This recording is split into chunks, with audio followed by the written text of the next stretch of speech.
All right, we are sitting here at 11:15 a.m. Pacific Standard Time with Gabby J. David, a force to be reckoned with in the internet celebrity world, but also the dance music community. You may have seen her online through any one of her tutorial videos on YouTube.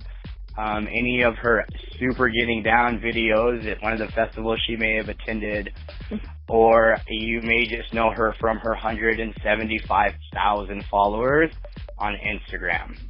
So I had the opportunity to connect with her via Facebook, which was really kind of nice because she actually responded, and you don't get that a lot from celebrities online. And she sent me through the channel that I needed to take in order to make this interview happen.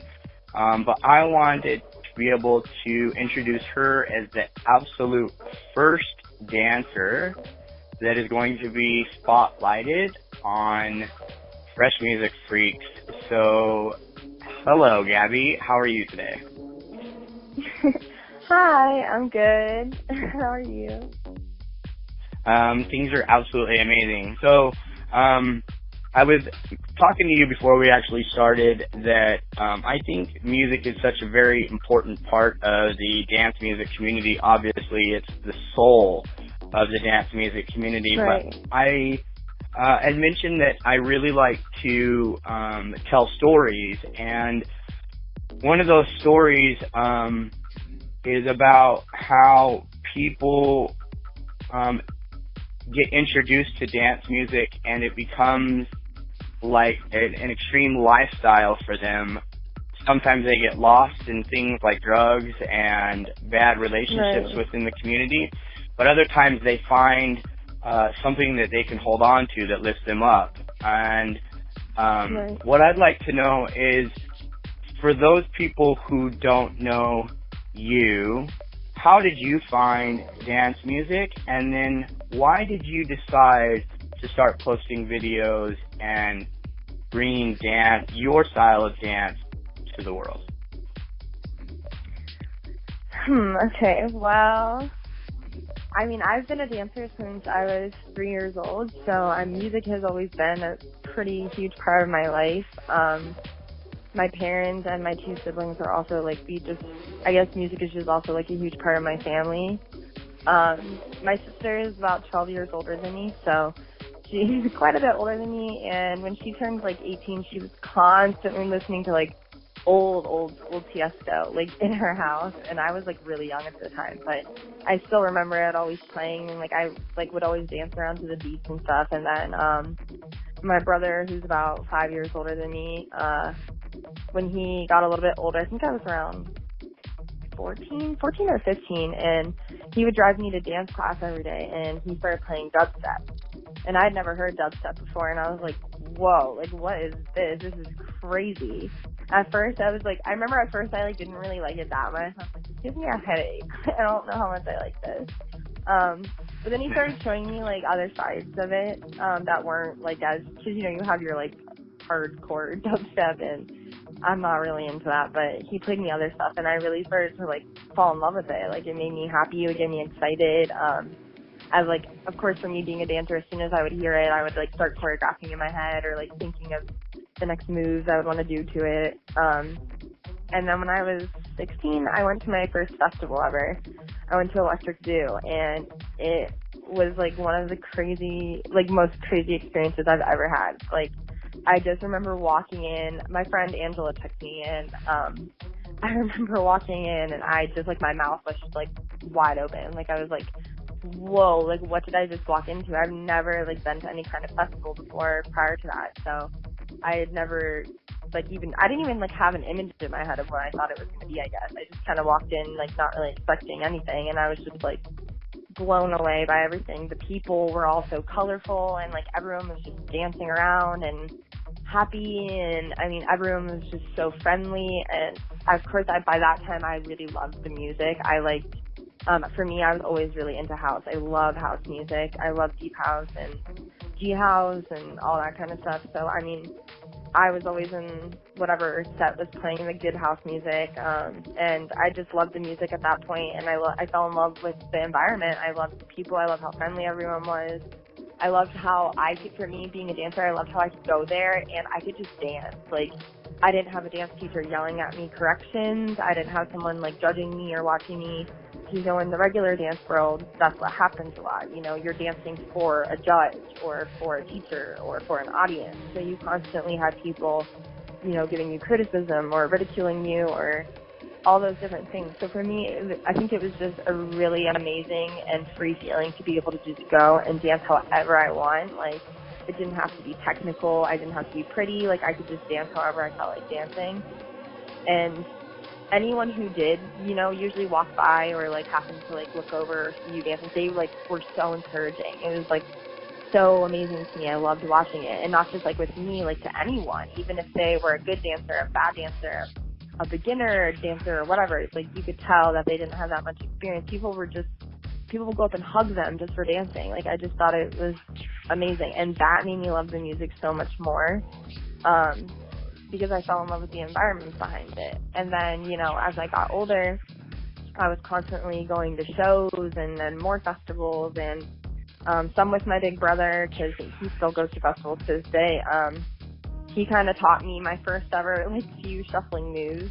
He doesn't really know, like, too many moves, but he knows a few, and he, like, taught me some, and, like, we would go to shows together and stuff and just dance around. But so yeah, I just basically kind of fell in love with it because it was the music.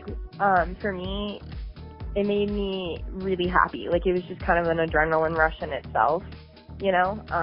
Just hearing, like, the beat drop or whatever. That sounds cliche because everyone's like, oh, wait for the beat drop, but, like, it always, like, the bass drop or whatever it happens to be, you know, whatever song it is, it does get you, it makes you really happy, you know. So I fell in love with that. And then on top of it, you would go and everyone was just so accepting and so loving of who you are and what you were there for. And it was just a beautiful thing to me. I really loved it. You know, and then as I have gotten older, you know, and as I did start growing up through, you know, through 16, now I'm 21. So I've seen quite a few things in this community. And like you said, you know, unfortunately, I've had friends, I've had people I've been really close with. It's really sad. You see them start going for all the wrong reasons. Like, it's kind of scary, and they don't even, like, remember the shows the next morning. So it's like, okay, you obviously know they're not going for the music because they don't even remember anything the next morning. You know, it's a hard thing to watch. And then for me, like, I particularly, I go sober to pretty much anything. I mean, I don't like alcohol. I never really have. And other than that, like, I don't do drugs or anything like that. So, I mean, I pretty much go sober to shows because I just love the music and, or festivals. And it's funny because I'll often have people come up to me and be like, oh, like, where's the Molly? Like, you clearly know. And I'm like, no, I just really like dancing and I really like this music. So I'm just happy. But, you know, that's the image that they get in their head because, you know, there are a lot of people there that are just there for that. And, I don't know, for me, I don't judge people that are there for that. I mean, if that's what you're there for, that's cool. Do you. Do whatever you want to do. That's just not what I'm going to be there for. But for me, like, if I see someone who's, like, you can kind of tell when people are, like, a little too on whatever they're on. So for me, like, if I see it, I just kind of try and go up to whoever it is and, like, get them to dance. So, like, they're not, like, focusing on it or, like, you know, just kind of try and, like, spread, like, the love or the happiness that, like, I first saw when I went to, like, my first ever festival and stuff. So I don't know, that's kind of what I do when I go to shows and festivals anymore. And then when I started adding the shuffling into it and I got big into shuffling and the cutting shapes, I mean, I just loved it even more because it was like a perfect outlet to just go and practice that kind of dancing. And I mean, like, I literally just spent hours, like, doing it in my bedroom. So to be able to do it in, like, a huge vicinity with all different kinds of people that are doing it too was, like, such an amazing feeling to me, you know, just to look up and you see all these other people dancing and, like, the music's amazing. It's just, like, there's really, like, few other feelings in the world that are like it. It's definitely amazing. And I mean, I don't know, for me it's hard for me sometimes to, like, think about how people do go and, like, are super messed up and, like, don't really know what's happening. 'Cause, like, I wish everyone could just take it in, you know, and, like, really, like, step back and think, like, how amazing it is that all these strangers, like all these people who don't even know each other, are just like all in one place, like, and they're all so nice to each other and so loving. Like, it's crazy to me. Like, it's rare that you see that anywhere else, you know? Absolutely. It's one of those things where, you know, like when you talk to a lot of the founders of festivals, you talk to people like Pascal Rotella, he'll always tell you that, you know, I started this because I was I was a misfit. I didn't have a place to go. I felt like a little bit of an outcast, and so I started throwing parties so that people could come and they could have a safe place to be who they are and express what they really, truly want to express. Right. And maybe they can't do at home because they have overbearing parents, or they can't do around their friends because they feel like they'll be judged. So for you to see that, even at a young age, from what I'm getting, that when you walked in at 16 years old to your first festival, it was mind-blowing for you, but at the same time, it clicked with you almost right away that even though it was a crazy environment, it felt like a safe place. Right, and yes. Now you go to these things and you make it a safe place yourself for people who may be tripping too hard or may not have the right type of outlook on life, and so you're going to step up, not only show them the amazing dance moves that you have, but give them a little bit of support to get themselves up on their feet and get moving. Right. I mean, I think also for me, coming from the dance world, like, don't get me wrong, I will always love the dance world, and I mean, I will always love dance my entire life. I love dancing. But the dance world is such a harsh place to be, like, almost all the time, because even people that, you know, are supposed to be your peers and you're supposed to be, you know, building each other up, they're not a lot of the time, because you guys are competing against each other for jobs and for this and for that. So it's like a lot of the time people in the dance community are just a little harsh, you know?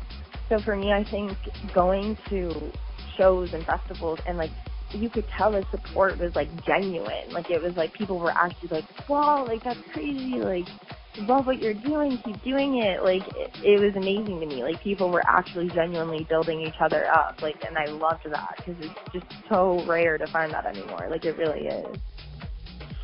So I want to touch on something a little bit that you mentioned, and I appreciate the fact that you enjoy festivals sober. But we know that you've, through some of your other interviews, that you've had some run-ins with prescription drugs due to some illnesses or illness that you have. Maybe you can elaborate on that just a little bit and explain a little bit of your experience with the disease that you have and how you kind of came through that. So for me, I definitely am a proud sober raver now, but there was about a year-long phase. It wasn't like a full year of me being like messed up all the time, but like it was partly recovery and stuff as well. But there were definitely a good, I want to say 5 to 6 months there where I was constantly on the prescription Xanax. I was first prescribed it when back in, I think it's been almost 2 years now. I was on tour with a dance convention and I broke a sesamoid bone in my left foot while I was on tour. And at the time, I had no idea that it was broken. We didn't have a doctor with us on tour, so I didn't really have anyone to check it up. And my mom had just lost her job, so we didn't have health insurance anymore. So going to the hospital definitely wasn't cheap. And I was by myself on this tour, like with the people I was with on tour, but like my parents weren't with me, so I didn't want to like go to the hospital by myself. I definitely didn't have money to cover it on my own. So I didn't get it checked out for the rest of the week because it was like the first day that I hurt myself that we were there, and we were there for like a week. So needless to say, by the time I got home, my foot was pretty messed up. I was misdiagnosed for about 6 months, and they kept telling me it was sprains, it was a tear, it was all kinds of things. Finally, a doctor, found out it was a broken sesamoid bone in my foot. I completely shattered one of my sesamoid bones. And he, like, basically told me, okay, well, you're going to have to get a surgery, get it removed. It's too small for us to do anything. We can't put we can't put screws in it. It's too small. So basically we're just going to have to take it out. And then he was like, you know, the two sesamoid bones in your feet are the two bones that basically allow you to balance. So we don't really know how probable your chances are going to be to dance again ever after this. And I was just, you know, I was devastated. So I was like, I really couldn't handle that. And at the time I had already been prescribed Xanax when the injury had initially happened. So the 6 months prior when I had like first done it, because I was just in pain all the time. And I was like, I've always suffered anxiety since I was a kid, since I was like a little girl. But it got a lot worse when I wasn't able to dance at all, because, you know, since I was 3, dancing really has been like my outlet to get out like anger or stress or pain or whatever I may be going through.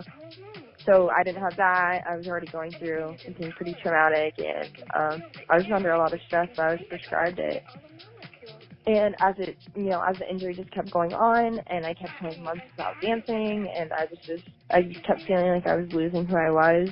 Because, I don't know, I guess without dancing, I just kind of felt like I wasn't really doing anything, and I felt like I didn't really have any way to express myself. I wasn't really able to, like, do what I loved anymore, and I just really couldn't deal with it. And I began taking a lot more than I was supposed to be taking, that's for sure. And it just became really bad. I would just, you know, I would have to be on it like all day long, and I would have to be taking at least, I think I would take like a bar a day or something. It was bad. It was a lot more than you're supposed to be taking.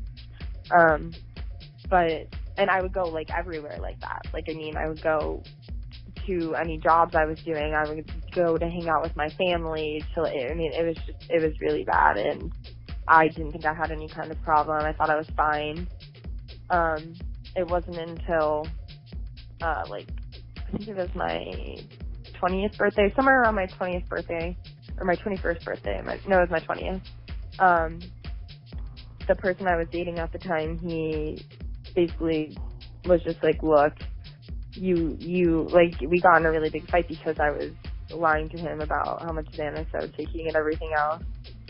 And he basically was just like, you really do have a problem, whether you're going to admit it or not. Like, you need to face it. Like, you can't you're going to kill yourself. You're going to end up killing yourself. Like, it's not a drug you can mess around with. Like, you know, and I got really mad at first. And then my mom came and said the same thing to me. And she was like, something is wrong with you, you know? Like, this isn't normal. Like, you've never been like this. And she was like, I can tell something's different. Like, you're sleeping all the time. You're constantly, like, slurring, like, you don't sound like yourself, you're not acting like yourself, like, you're never trying to, like, go take class anymore, you're not striving to, like, be out doing things like you always are. And, like, you know, it just hit me really hard. And I kind of hit, like, my rock bottom, I feel like, and I took a lot of steps back and kind of looked at myself, and I realized I really did have an issue, you know. So from there on, I just quit it. I didn't take it anymore. I'm on a different anxiety medicine now that doesn't have any kind of side effects like that. And I take a very low dose. Like, I take a half of a pill, so I don't even take a whole pill. But I just take, like, a very low amount just to control my anxiety, not to get any kind of weird high from it like I was doing with Xanax. And now I am, like, ridiculously against Xanax. Like, it bothers me that doctors prescribe it to people. And because it's prescribed so often in this country, especially, like, it's ridiculous. And, like, when you look up drug facts about it, it's, like, one of the most addicting drugs in this country, like, right next to heroin. And, like, the fact that it's prescribed by our doctors, like, honestly really bothers me. So, like, I'm an advocate against it. I really don't like it. I think it's... Yeah, absolutely. It's one of those... Given out, like... Go ahead, I'm sorry. Oh, no, you're totally fine. Yeah, it's one of those things... Yeah. It's one of those things where it's like, yeah, no, it's one of those things where it's like, you know, similar to Adderall, you know, it's one of those drugs where it's kind of like you go in and you're like, I have anxiety, and they're like, oh, well, here's Xanax for you, you know. It's like kid in a candy store, and it's you know, it's really kind of sad because, you know, there's probably a lot of people in the dance music community that utilize it in the same way, you know. Right. A lot of people do suffer from anxiety. I believe in the dance music world. I have very close friends that suffer from anxiety, and they literally have told me that their release, their ability to accept everything that is going on in their life and get through anxiety is by going to shows. And so they don't take any prescription drugs, and like they keep the thought of like their next show as their calming factor. Yeah, that's amazing. Like, and that's similar to what I do with dancing, you know, like for me, like if I'm really anxious or I'm going through, like if I randomly get anxiety, I'll just like stop whatever I'm doing, if I can, obviously, like if I'm not at work or something, but I'll just stop what I'm doing and like try and dance and like just not think about it. That's what gets me through it. But you know, I was at Moonrise Festival like just a few months ago, and I had like this girl I've been friends with for a couple of years now, but when I was going through my really bad phase with Xanax, I remember she would always, like, because we would go to shows together, like we would all like leave from the same house and go together. But I remember she would always say to me like, Gab, be careful with that stuff. Like, it's dangerous, and like I don't like what I see it doing to you and all this stuff. And I remember, like, after I got sober, I would always thank her. I was like, thank you for saying that to me, like, because it did always sit in the back of my head, you know. And then she came up to me at Moonrise Fest, and I remember I just, like, it took everything in me not to burst out in tears, because she started telling me that she went through, like, a really bad breakup, and she started using Xanax, and then, like, it started getting bad with her, and then after...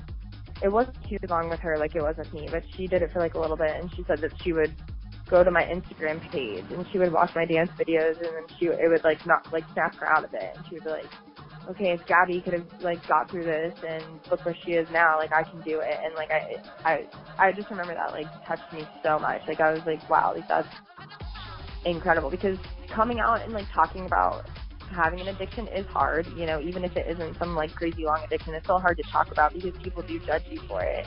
But, you know, I know people do suffer with it, so, and it's hard to find people that are have any kind of social status that talk about that kind of stuff, because people don't like to admit when they make mistakes.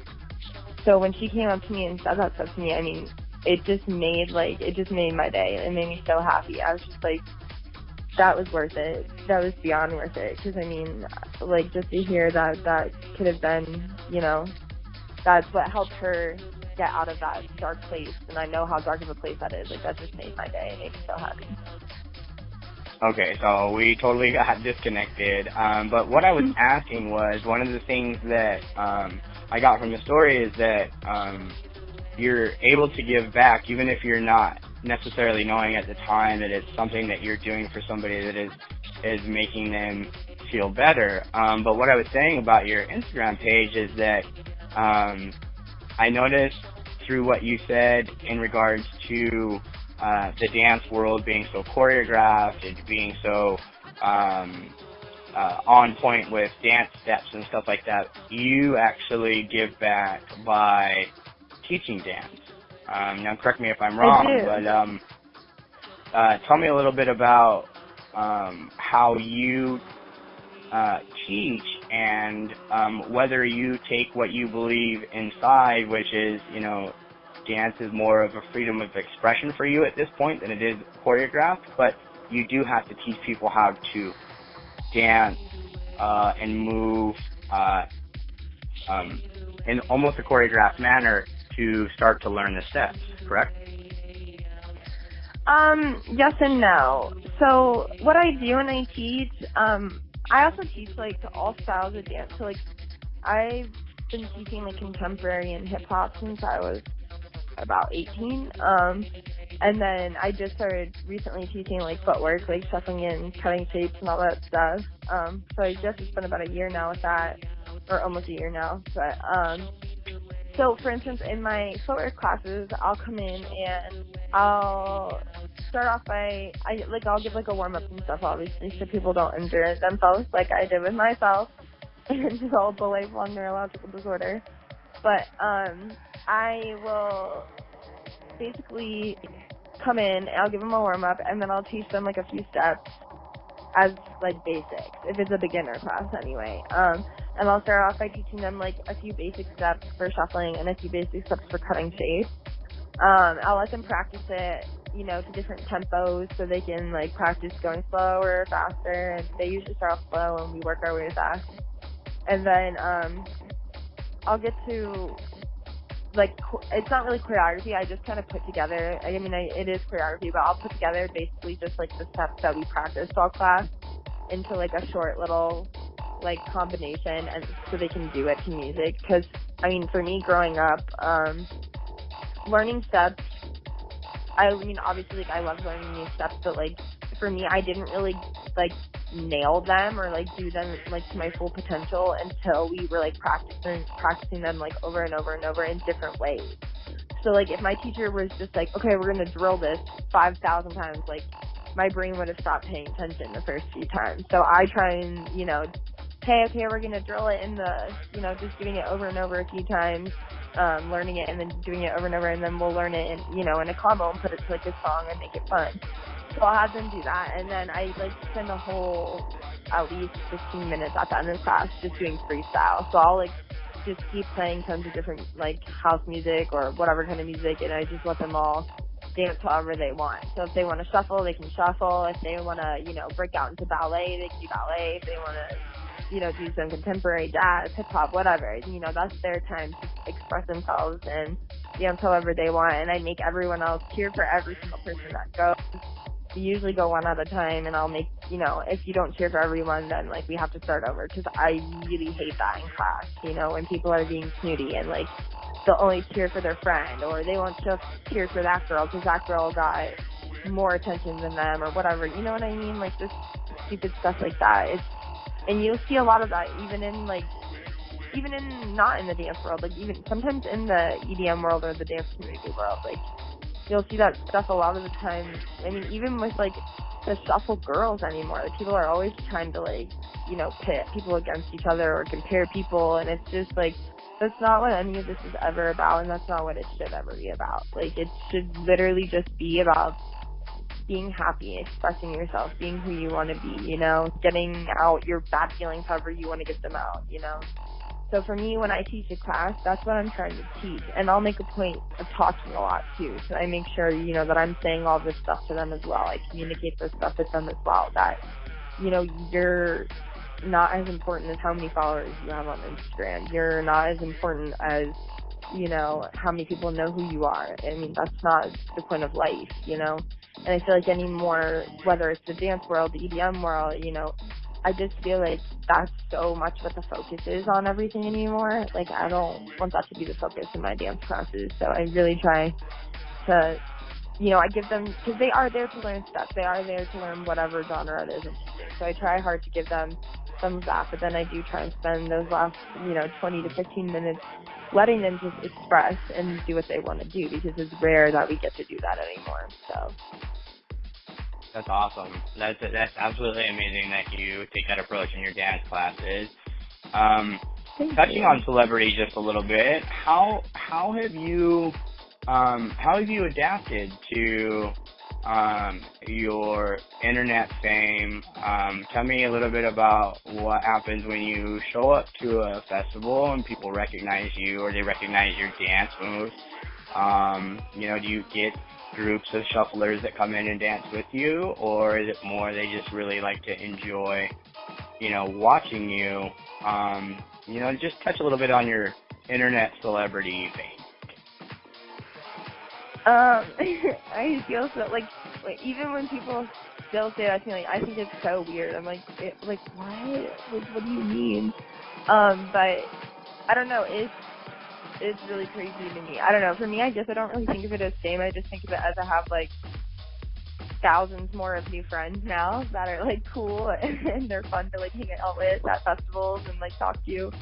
But yeah, I mean, I don't know. For me, I think that they do a lot more for me than I will ever do for them. I mean, I have so many people reach out to me and they make me cry like on a daily basis, to say the least. Like, I mean, I'll have people send me, whether it's a direct message or a comment or whatever it may be, I'll have people tell me, you know, like, your dancing has made me inspired to start trying to dance. I've always wanted to dance but like been too scared, or like, I'll have people with the neurological disorder I developed, CRPS, I'll have them message me, oh, I saw that you have CRPS and I decided to, stop giving up, and now I'm trying again, and my foot's getting better, or my back's getting better, and I'm slowly getting into remission, or, whatever it is, and I'm such an emotional person, but I'll always, burst out into tears, and, oh my God.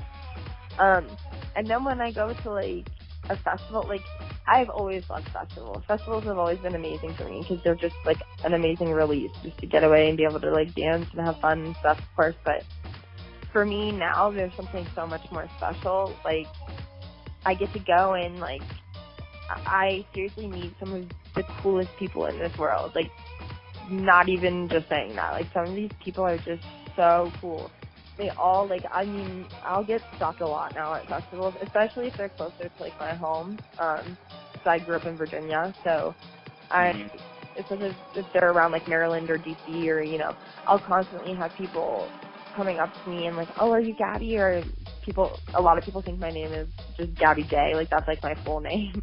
So they'll call me that, or I have all that happen, and it's always amazing. It's different.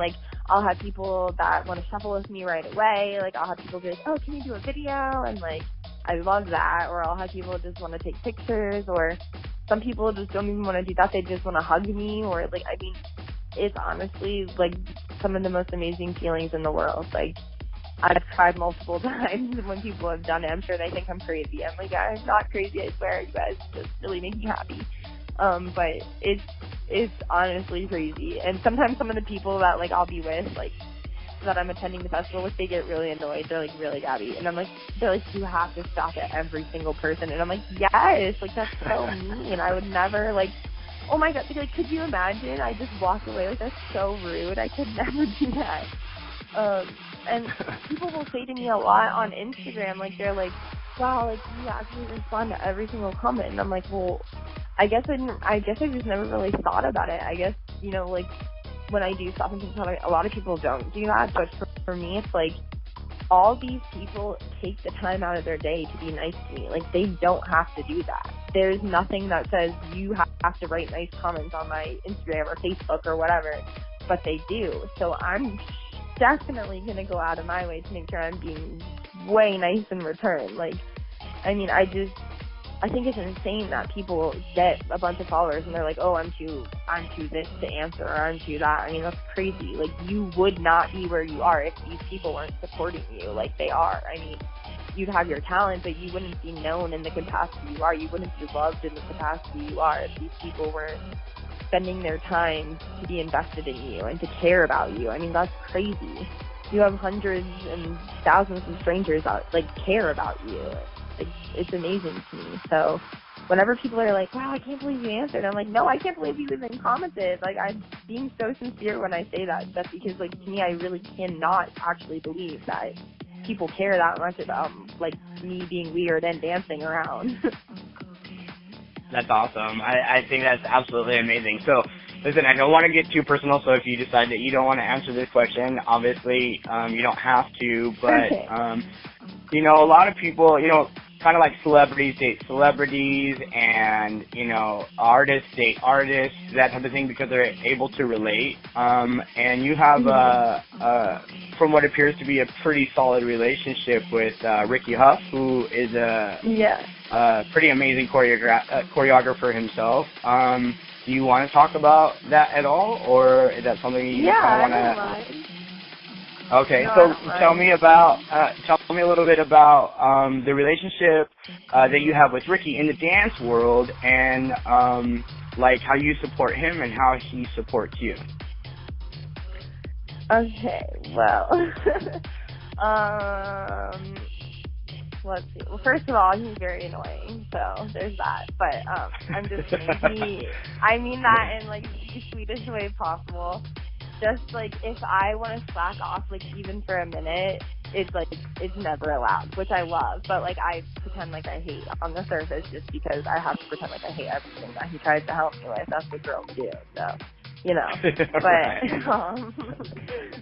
no, it's definitely amazing to have someone that I can, you know, create with. Like, I think for me, like, that's, like, one of my most favorite things. Like, obviously, I love him for him. If he wasn't a dancer and choreographer tomorrow, I wouldn't care, you know. But it is amazing to be able to, you know, hey, I just heard this really cool song, I want to hear it, and then we both are the same, oh, we need to choreograph this. Like, let's think about, like, a cool idea we can do. And, or, like, for instance, I just did, like a kind of like a collab video with Electric Styles and this artist from the UK for like a contest they wanted to do, and they gave me like the theme they wanted and like when they needed it by, and I was like trying to think of ideas and I was like brainstorming stuff, but I wasn't really like too crazy about, like, I had bits and pieces of an idea, but like nothing really like made sense, or like I didn't really like anything I had, and then Rick came up with like a really cool idea, and that's what the video ended up being. So, you know, if I didn't have him for stuff like that, I would, you know, still be sitting here trying to figure out an idea. So it's nice when I'm stuck to have someone be like, oh, well, just put this piece and this piece together and look. And I'm like, oh, wow, okay, that's brilliant. Why didn't I think of that, you know? And same goes with him. Like, he'll try and think of a concept and he'll tell me, like, X, Y, and Z, and then I'll be like, oh, what about this? You know, so it's nice to be able to feed off each other and help each other out when we need it.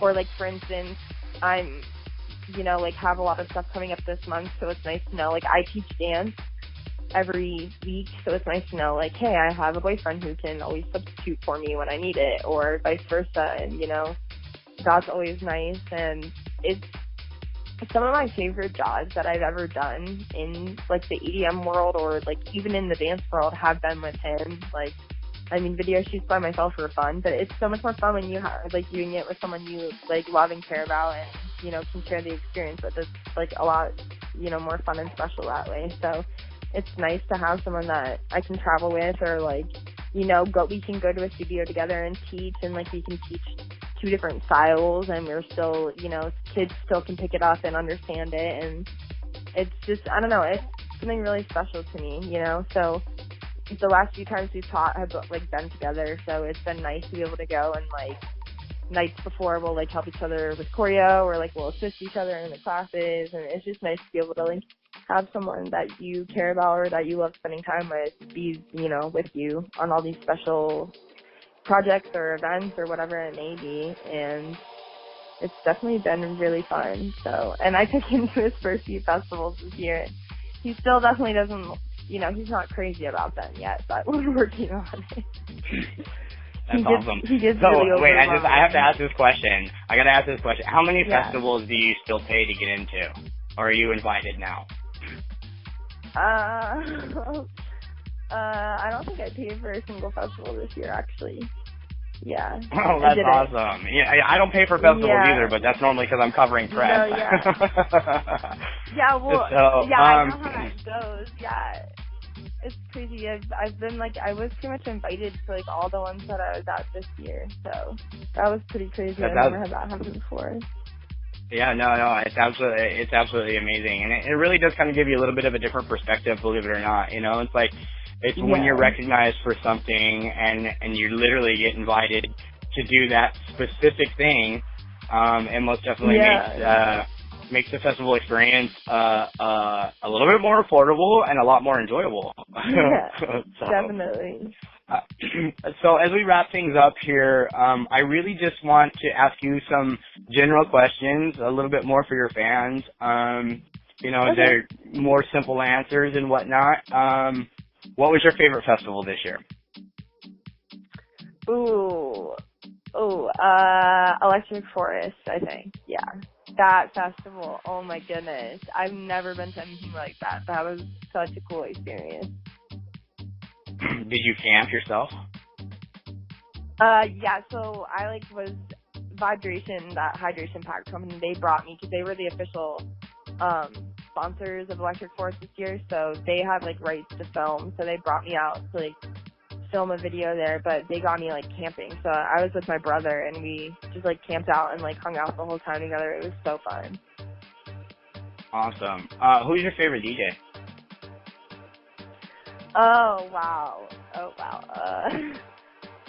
Well, okay, Porter Robinson is, one of my absolute favorite artists ever, hands down. I absolutely love him. He is, so life-changing in so many ways for me. But other than him, I adore Chris Blake. I love Mala. Mala's amazing. I mean, I don't even know.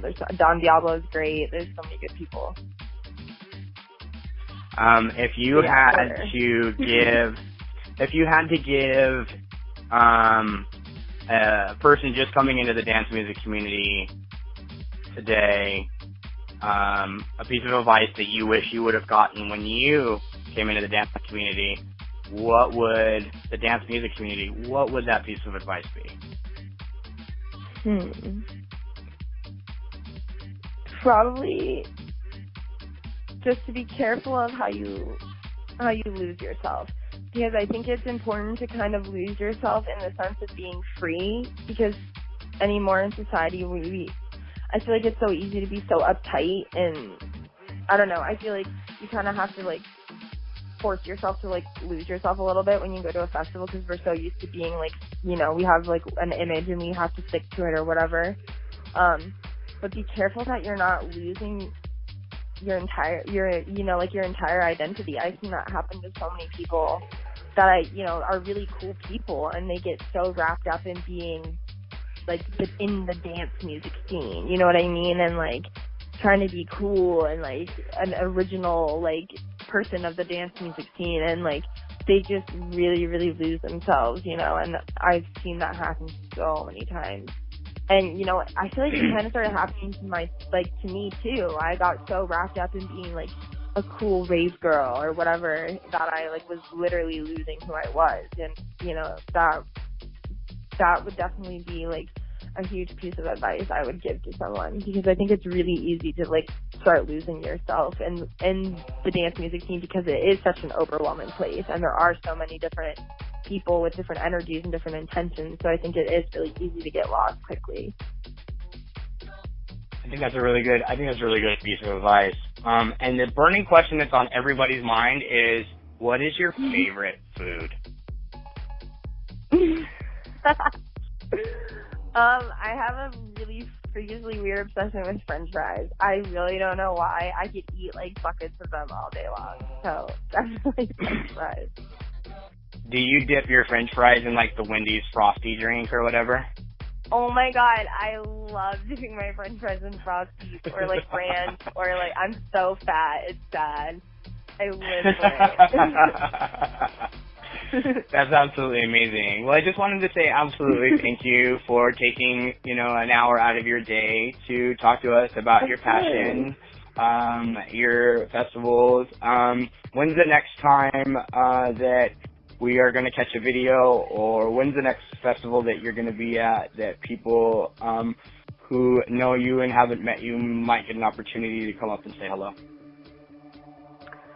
I'm trying really hard to see if I can make EDC Orlando happen, but I'm not 100% positive if I can. It's like 10 days before my birthday, I think, or maybe a little more than 10, but it's like not that far from my birthday, so I'm trying to see if I can make that happen, but I'm not sure if I'm going to be able to. But as far as cool video projects go, I'm actually leaving for Amsterdam on Monday. I have a video coming out with a pretty big artist, so people can catch me in that probably not too long from now. That's absolutely amazing. Well, if you are at EDC Orlando, I will most definitely see if I can seek you out. But I just really wanted to say thank you for your time. Thank you for your videos, your pictures. Thank you for allowing us into your bedroom once in a while as you do your videos. Those types of things. Thank you for letting us see your dog once in a while.